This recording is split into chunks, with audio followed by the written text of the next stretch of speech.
ចង់ឃើញប្រើធ្លាក់ហើយជីស្លាយតកកជាមួយនឹងបរិយាកាសដែលត្រជាក់នៅខាងក្នុងបាច់ចាំទៅដល់ណាឆ្ងាយទេនៅចិត្តបង្កក់យើងនេះគឺជាបទពិសោធន៍ថ្មីមួយទៀតហើយសម្រាប់ខ្ញុំដែលបានមកលេងនៅទីនេះមុននឹងនាំអ្នកទាំងអស់គ្នាទៅសូមជួយ Subscribe YouTube ខ្ញុំម្នាក់មួយផងអូខេឥឡូវនេះខ្ញុំកំពុងតែធ្វើដំណើរទៅ Sunshine Snow World ដែលគឺជាផាកកន្លែងកំសាន្តមួយដែលមានកន្លែងដើរលេងចម្រុះតែម្ដងហើយនៅនឹងក៏មានស្តង់អាហារលក់ជាច្រើនប្រភេទផងដែរអញ្ចឹងឥឡូវនេះខ្ញុំកំពុងតែឈរតម្រង់ជួរនៅកន្លែង counter ទិញដើម្បីចូលទៅលេង slide ក៏ដូចជាចូលក្នុងផ្ទះតកកនឹងផងដែរនេះខ្ញុំកំពុងតែមកជួរស្បែកជើងហើយនឹងអាវខាងក្រៅពាក់ព្រោះនៅខាងក្នុងហ្នឹងគឺត្រជាក់ខ្លាំងមែនទែនអញ្ចឹងគេត្រូវតម្រូវឲ្យយើងមានកៅអៅរបៀបថាកៅអៅល្ងាជាមួយស្បែកជើងហើយនឹងសូមដៃខ្ញុំអត់បានពាក់មកទេឥឡូវនេះយើងកំពុងរៀបចំខ្លួនដើម្បី check in ចូលទៅខាងក្នុងហ្នឹងហើយបើសិនជានិយាយពីអារម្មណ៍របស់ខ្ញុំវិញគឺថាភ័យផងអផងដូចយើងមានអារម្មណ៍ថាដូចយើងនៅក្នុងតំបន់ត្រជាក់ចូលទៅក្នុងតំបន់ត្រជាក់មែនតើអញ្ចឹងនេះគាត់តែជា snow ឬក៏តកកសិប្បនិមិត្តទេដែលគេផលិតឡើងចុះតម្រាំតែយើងបានទៅលេងតកកមែនតើតើអារម្មណ៍វាពោះ control បែបណាអ្វីដែលសំខាន់គឺកន្លែងហ្នឹងនៅពេលដែលយើងដើរចូលទៅគឺវា bring feeling យើងដូចនៅកន្លែង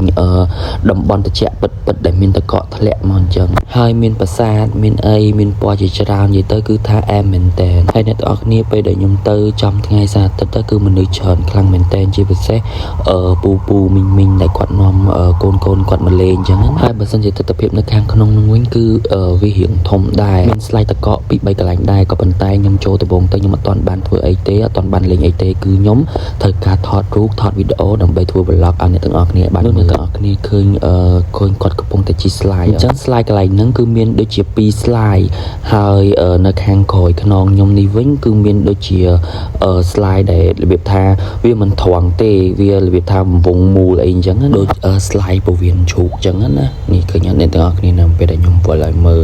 អញ្ចឹងកន្លែងផ្លូវកណ្ដាលហ្នឹងគឺផ្លូវឡើងមុននឹងជិះ slide ខ្ញុំក៏ចូលមកក្នុងតំបន់មួយទៀតតែកន្លែងនេះវាមានដូចជាខ្សែអីអានេះខ្ញុំមិនដឹងថាត្រូវជិះមិនអីមិនទេព្រោះដោយសារគេអត់មានបើកឲ្យយើងមើលអញ្ចឹងខ្ញុំគ្រាន់តែដើរចូលទេហើយខ្ញុំសប្បាយភ្លើតនៅពេលដែលឃើញខាងក្រោមហ្នឹងដូចថាតិចទៅដូចជា snow អញ្ចឹងអ្នកទាំងគ្នាដូចព្រិលតកកអញ្ចឹងដូចតកកឈូសអញ្ចឹងណាហើយយូរទៅកាន់តែត្រជាក់ទៅពួកខ្ញុំក៏នាំគ្នាចេញមកវិញទៅចូលបានថតមួយផ្លែដែរដល់នេះវាចំហឡើងក្រហមនៅអ្នកទាំងអស់គ្នាដូចខ្ញុំនិយាយប្រាប់អញ្ចឹងចំហឡើងក្រហមហ្មងនៅចុងចំហនឹងដោយសារវាត្រជាក់ពេកអញ្ចឹងណាហើយឥឡូវនេះខ្ញុំកំពុងតែធ្វើដំណើរឡើងទៅជិះ slide ជាមួយនឹងមិត្តភ័ក្តិខ្ញុំនិយាយទៅអ្នកទាំងអស់គ្នាមិនថាអញ្ចឹងមិនថាប្រកាន់ដៃពេលឡើងទៅមានអារម្មណ៍ថាដូចគេដាក់តកកបន្ទប់ដូចយើងសង់ឥតអញ្ចឹងស្អាតមែនតើហើយមានប្រកបភ្លើង LED ភ្លើងពណ៌នៅក្នុងហ្នឹងទៀតនិយាយទៅមកអែមហើយតិចស្រួលទៀតអ្នកទាំងអស់គ្នានៅខាងលើមានរូបសំណាកព្រះពុទ្ធទៀតខ្ញុំក៏បានធ្វើការគោរពដែរ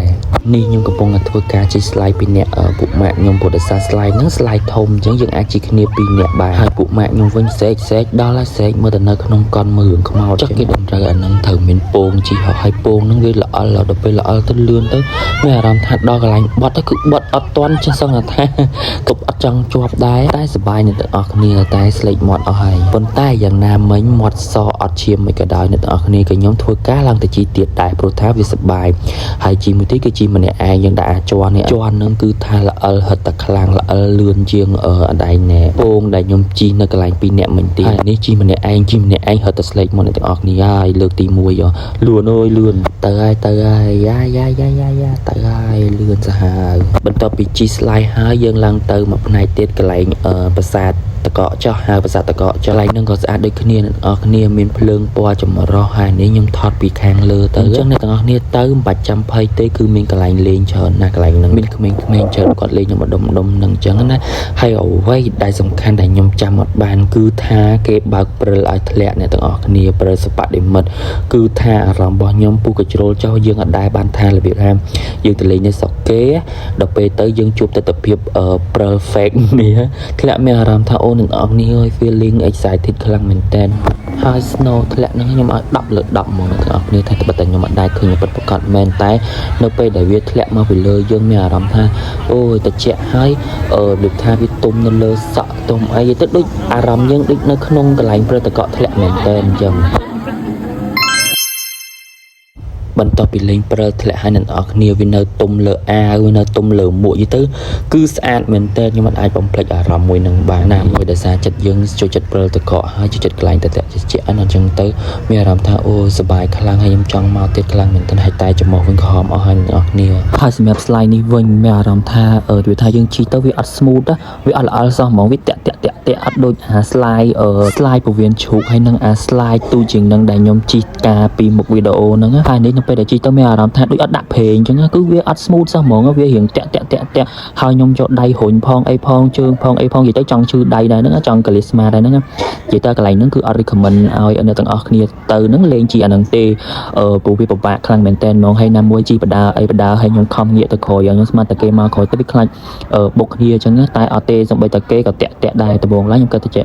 មកពីគីឡូខ្ញុំមិនដឹងបានវាអត់ចុះទៅអត់ល្អទៅអញ្ចឹងតែចាស់ស្ដាយមានណាសំបីតែក្មេងៗជីក៏អត់របៀបថាអត់ល្អដែរហ៊ុញផងអីផងវេទនាខ្លាំងមែនតើនិយាយទៅអ្នកទាំងអស់គ្នា slide ហ្នឹងវាធំវាអត់ឆ្អៀតទេមិនគួរណាដែលវាថាវាស្អិតវាអត់